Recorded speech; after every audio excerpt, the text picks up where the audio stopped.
Pozdravljeni v 95. oddaji podcasta BIM Pogovori. Z vami sva Robert in Matevž. Pozdravljen, Robi. Zdravo, Matevž. Danes nimamo gosta, malo zanimiva tema. Prejšnji teden si se udeležil enega strokovnega posveta na temo BIM-a in trajnostnih kriterijev. No in to je v bistvu tudi glavni del te današnje oddaje. Tako da bo šla malo čez to, kaj si tam slišal, se pogovarjal in jasno predvsem, kaj sem se zamudil, ker me pač tam ni bilo. Ja, sej, tale posvet smo napovedali že v prejšnji oddaji in je čisto pošteno, da tudi povem o tem, kak je bilo. Zdaj pa tako, zdaj naslov tega strokovnega posveta je bil implementacija trajnostnih kriterijev v proces BIM, in tu bi se takoj ustavil, ker je že na samem vabilu je bil BIM izpisan kot Building Information Modeling. Aha, to mi zdaj hočeš meni povedati, kaj, ali to se nanaša predvsem na to, kaj si pa tam slišal? Ne, hočem povedati, da sem tudi to tam izpostavil, da ne vejo še vedno ne vsi, kako ta Building Information Modeling prevajamo, ne. Najprej bi te opozoril, da je bilo napisan modeling, ne model. To sem že takoj opazil, ampak deva najprej še povedati, ker bi bilo pametno, kdo je to organiziral, pa... Ja, imaš prav. To je bilo, ta dogodek je bil 28. maja 2019 v Kisovcu, to je tam nekje pri Zagorju, na sedežu podjetja Ksela Porobeton. Organizirala sta pa dogodek Ksela Porobeton in pa Green Building Council Slovenija. Bilo je to v soorganizatorstvu. Zdaj, gostov je bilo tam, če se ne motim, upam, da ne bo kdo jezen, ki je bil tam, ampak mislim, da jih je bilo okoli 40 gostov, ki so se udeležili, mogoče celo 50, se ne vem.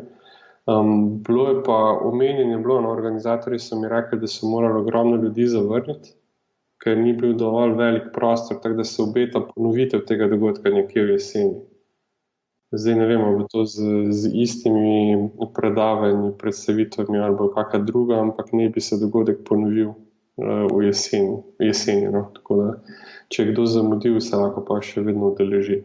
Zdaj pa jaz predlagam, da gremo malo skosno, kaj je bilo, pa tako. Zdaj ocena dogodka meni je bil všeč, ker je bilo tako bolj intimno vzdušje, manjši prostor, manj ljudi. Mi je pa malo žal, ker tisti dan je bilo ful slabo vreme in je ful deževalo. In je bilo pa tako, da po dogodku so se ljudje kar razkropili. Ni bilo neki... Ni bilo volje po dodatnem druženju. Ni bilo druženja, kako. Je bilo pa med kosilom, tako da mislim kosilom, prigrizki. Prigrizki so bili pa zelo dobri, to pa moram povedati. To sem že nekaj zamudil pa. Si že zamudil. V glavnem, dogodek se je začel tako kot vedno z otvoritvenimi nagovori. Prvega je imel gospod Kamenski iz GBC Slovenije in GBC kot Green Building Council, da ne bom to velikrat ponavljal. Pač povedal je malo, kaj počnejo, da so zelo aktivni, pa potem je še ena gospa iz GBC-ja predstavila en njihov projekt, neke hotelčke za žuželke. Nima je ravno veze z BIM-om, ki bo kljub temu zanimiv, pa gospa je prinesla tudi ful dobre medenjake, tako je druga stvar. Tako da se pa uprosti, da ni v BIM-u govorila, kaj? Ja, ali pa 3/4. Potem se pa dejansko začel z tematskimi predavanji, strokovnimi predavanji. Začel je en gospod, sploh ne, če bi poskušal izgovoriti ta priimek, Radiševski. Posvetiti gre dobro. Radiševski iz matičnega podjetja Ksela, ki je govoril o tem, kako se skupina Ksela loteva digitalizacije in BIM-a. Jaz moram to priznati, da sem bil malo razočaran. Ker sem pričakoval, da bojo več predstavili. Sicer vse, kar je razlagal, je bilo, mislim, zanimivo pa to, ampak res ni šel v podrobnosti, bolj bil tak marketinška predstavitev kot pa neka strokovna. Najbolj impresivno je bilo, ko je predstavljal, da imajo razvit nek sistem za razširjeno resničnost, nadgrajeno resničnost, kako temu rečemo, lepo po domače temu rečemo AR, Augmented Reality, kjer je pokazan, ampak seveda spet samo video, kako na gradbišču je z očali gledal po tej itong steni in mu je lepo označil vse pozicije vsakega posameznega elementa in je pa lahko preveril, ali so na pravem mestu ali ne. Ampak je pa takoj omenil, da bi za tak sistem potreboval tri ljudi plus tega, ki gradi, zato ker en, da bi vzpostavil infrastrukturo, drug, da bi skrbel za povezavo, tretji, da bi skrbel za opremo in pa šele četrti tisti, ki dejansko dela s to opremo. Tako da je samo omenil, da to še ni zrelo za proizvodnjo, vsaj zaenkrat še ne.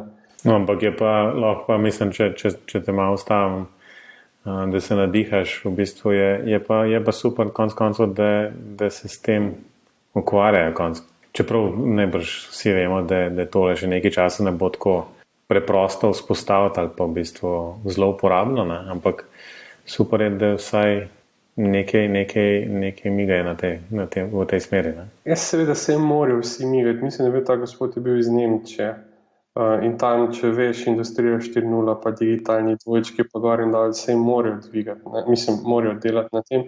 Tudi je nekaj govoril, da bi iz teh modelov potem direktno na linijo šle informacije, ker oni v bistvu en blok razrežejo na manjše, ne, in za posamezne naročnike lahko izdelajo tudi večje bloke, kot so ti, ki so v komercialni prodaji. To zdaj, če se malo vrnemo na one prejšnje BIM pogovore, v bistvu to je skoraj tako kot Holy Grail zdaj za te stvari. Dajmo te BIM modele v bistvu uporabiti za to, da gre to nazaj v proizvodno, nekaj v tem smislu. Ja, ampak seveda ne gre, ne, ker sem ga to vprašal in ne gre. Ampak vedno je to, zaenkrat ne gre, ampak delamo na tem.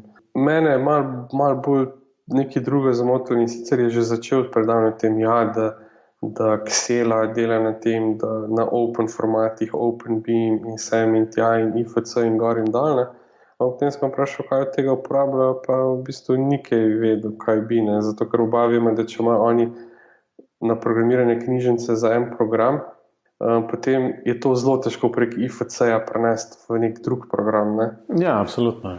To smo slišali. V te podrobnosti potem nismo šli, pa tako, no, se pravim. Pa niti ne razočaran, ampak jaz nisem bil verjetno ciljna publika te predstavitve, njegove predstavitve. No. Ok, no, potem je bilo pa naslednjo boljše.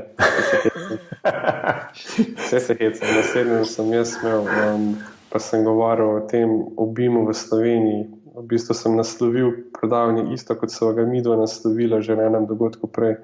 In sicer BIM v Sloveniji, kje smo in kam gremo. Ampak želel sem tako narediti nek presek, da potegnemo črto, pa rečemo, okay, da zdaj smo to naredili, pa kaj se obeta za naprej. No. Zdaj ne bom obnavljal vsega, kar sem tam povedal, ampak hotel sem pač povedati, da se ni začel BIM z C-BIM-om, ker to je velikrat tako izgleda, ampak o BIM-u se govori že veliko prej, med drugim sem pokazal, kdaj je Žiga doktoriral, pa kdaj je Tomo, spravi Tomo Cerovšek doktoriral, ko ste že nekaj v tej smeri delala in to je bilo mnogo preden se je o BIM-u začel tako na glas govoriti.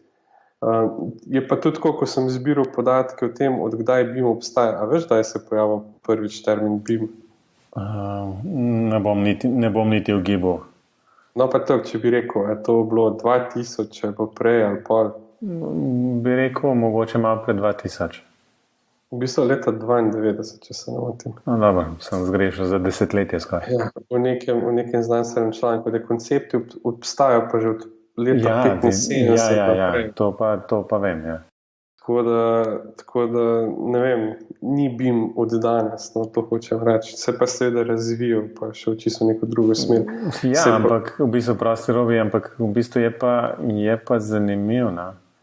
Veš, ker IFC kot tak je nastal predvsem, ne vem, iz potrebe oziroma pač iz poznanja, da standardizacija prek stepa, ne, pa te stvari v bistvu ISO standardi, ne, da se to zelo počasi razvija in potem so pač te firme ustanovile tisti International Alliance for Interoperability, ne. No, kjer je ta IFC začel dobivati svojo obliko.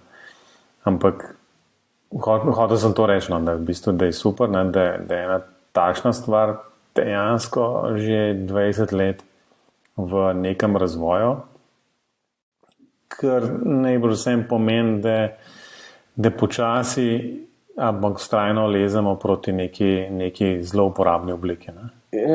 Ja. Lahko pa rečemo, da je tudi zelo, zelo dolgo trajalo, da je do sem prišlo. Ne? Ja, no, sej je šlo nekako v tej smeri. No.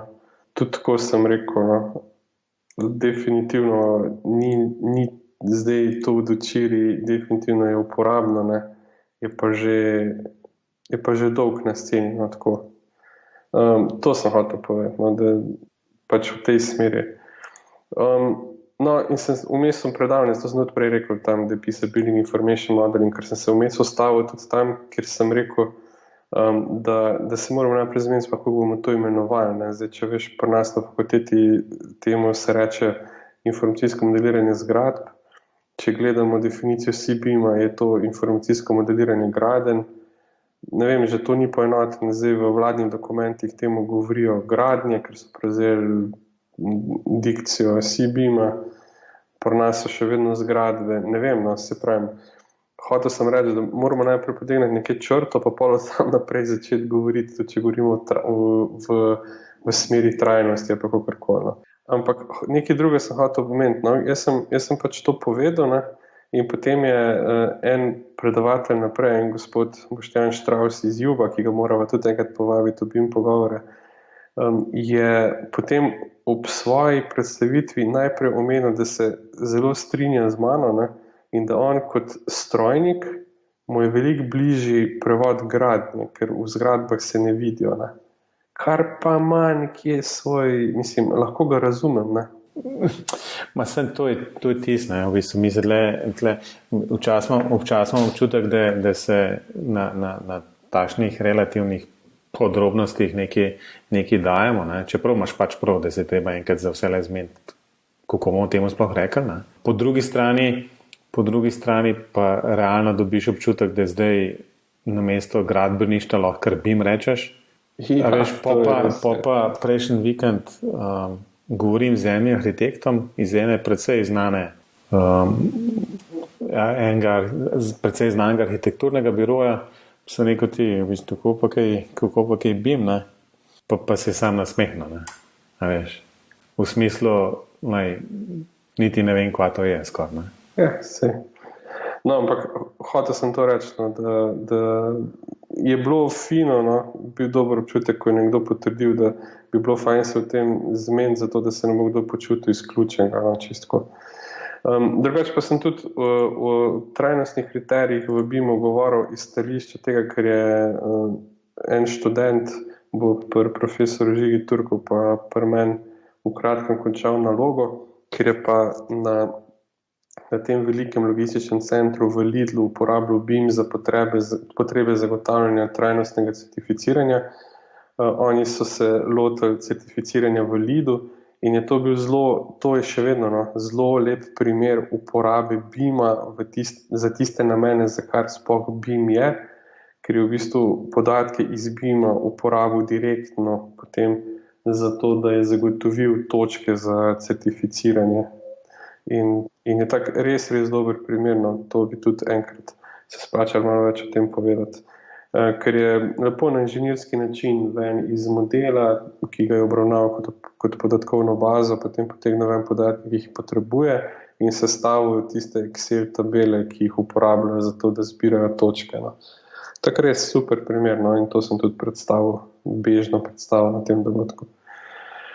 No, pa da še omenim študenta, to je študent Rok Krevs, pomagalo mu je pa podjetje CGP, za katerega že zdaj dela, tako da fajn primerno. No, potem po odmoru je bil na vrsti tudi en najbivši gost, gospod Gorazd Rajh iz podjetja Pilon, ki je predstavljal zmožnosti programske opreme ArchiCAD za potrebe nekega hitrega ocenjevanja energetskih potreb stavbe. Ne? In to je pač na podlagi nekega BIM modela, ki ga ti v ArchiCAD-u narediš, lahko pa zelo hitro oceniš, kakšne so energetske potrebe, pa kaj spremeniš, pa še enkrat oceniš, pa tako naprej. No? Jaz kaj več tukaj ne bi znal povedati, ker je bilo to zelo tako na primeru aplikativno predstavljen, ampak potem, kar sem videl, je ogromno nekih možnosti v Archicadu in se definitivno splača malo raziskati, če vas te stvari zanimajo. Naslednji predavatelj je bil gospod Boštjan Štravs iz Juba. On je pa predstavil načela trajnosti v BIM-u z njihovega stališča Juba, in je potem pokazal, kako lahko s programsko opremo pa nekaterimi njihovimi izdelki zelo hitro oceniš neke potrebe, kako lahko BIM uporabiš za te stvari. Tako je zelo zanimiva in nazorna predstavitev enega takega procesa, kakor ga oni vidijo, bi tako rekel.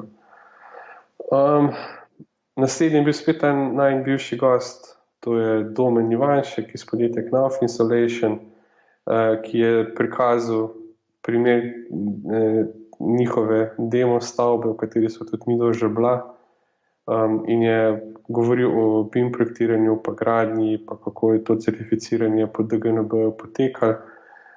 Zanimivo je bilo, da je omenjal tudi, da so se zdaj vključili v to certificiranje Levels, to je neko novo evropsko certificiranje, ki ga zdaj razvijajo. Pa tudi je malo govoril o težavah, ki so jih imeli pri tem certificiranju, tako zelo zanimivo in zelo nazorno. Ja, če v bistvu prostim, kaj vem, da enkrat je Domen prav razlagal, da je bil bolj manj za največji problem zagotoviti, da tudi te podizvajalci dejansko delajo na primeren način, ne, in da to ne pomeni samo, da ima, ne vem, stavba tak in tak v bistvu takšno energetsko izkaznico na koncu, ne, ampak v bistvu, da je celoten proces v bistvu zagotavlja,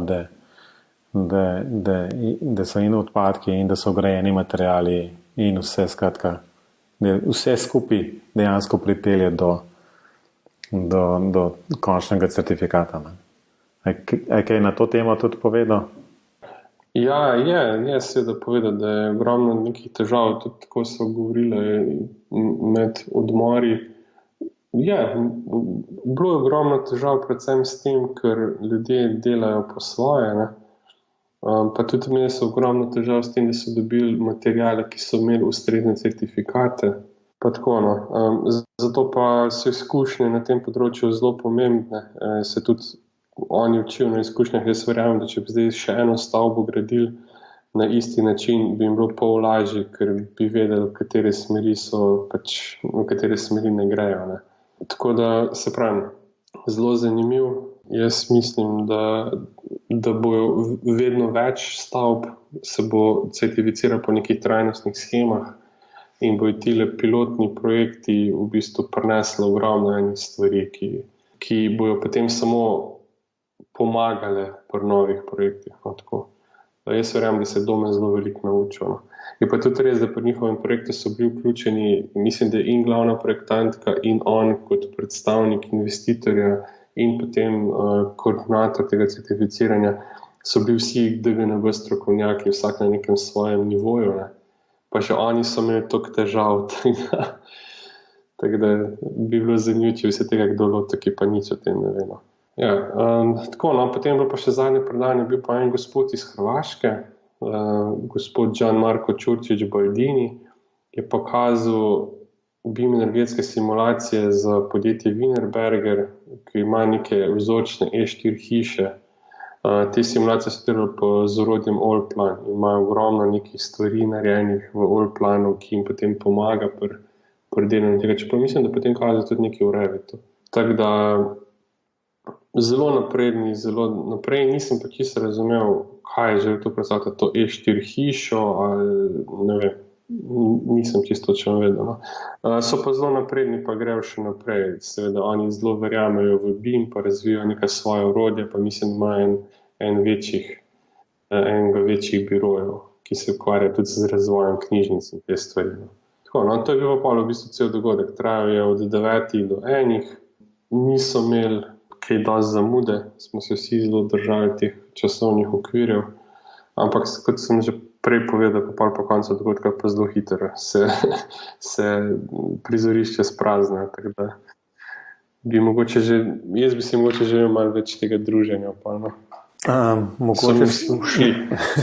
Mogoče sam tole na koncu vidim, da je bilo neka okrogla miza za vprašanje, oziroma bom tako vprašal, je bilo kaj diskusije ali je bolj bilo tako predavanje v eno smer? Ne, je bilo neke diskusije, tako na vseh teh dogodkih, no, koga res zanima, kakšna je točna podrobnost, pa je bilo nekaj. No.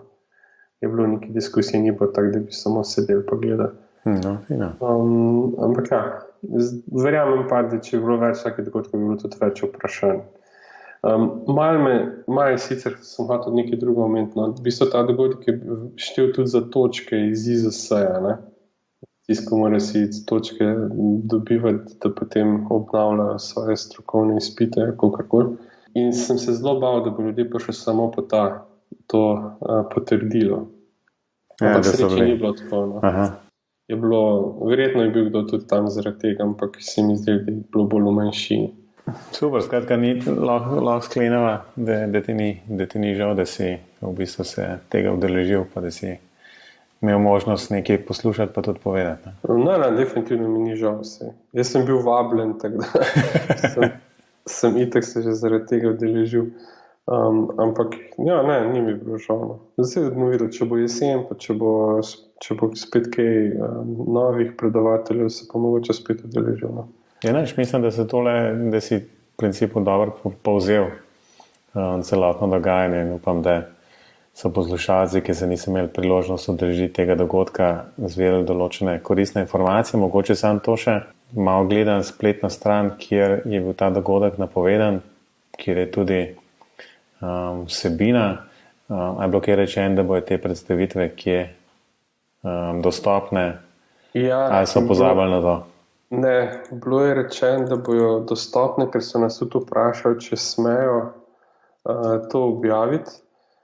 Ampak ravno kar gledam, če je že na spletni strani Green Building Council, pa ne vem, a je.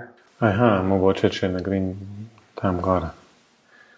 Ja, ne vem, mogoče je tukaj gor. No, rekli so, da bojo dali, bi bilo zanimivo videti, no, te predstavitve, če bo koga zanima. No, skratka, v vsakem primeru bo polinkal na to stran, kjer je bil dogodek napovedan, potem pa upam, da bo možno te stvari tudi tam dobiti, ne? Če ne drugače. Je, v bistvu prezentacije niso, so pa predstavitve vseh, opis vseh predavateljev, kaj so govorili, bova dala povezavo v zapiske. No, prav. A lahko še eno popravim? Ja, seveda. Ravno kar sem videl na tem GBC Slovenija, tisti povezavi, ki boste našli v zapiskih, da je gor napaka. Jaz nisem profesor, doktor. Če še ne bo popravljen takrat, ko bo ta podcast objavljen, no, to je napaka.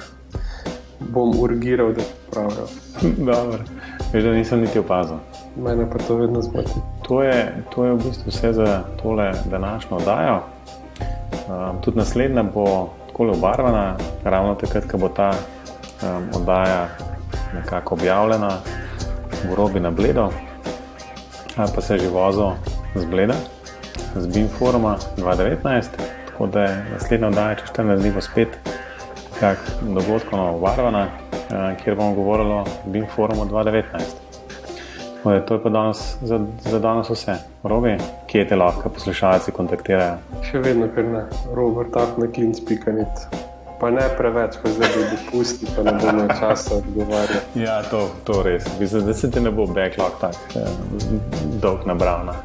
Skratka, za BIM pogovore pa najbolj takrat pišete info@bimpogovori.si. To je vse za danes. Slišamo se spet čez 14 dni. Robi, adijo. Adijo.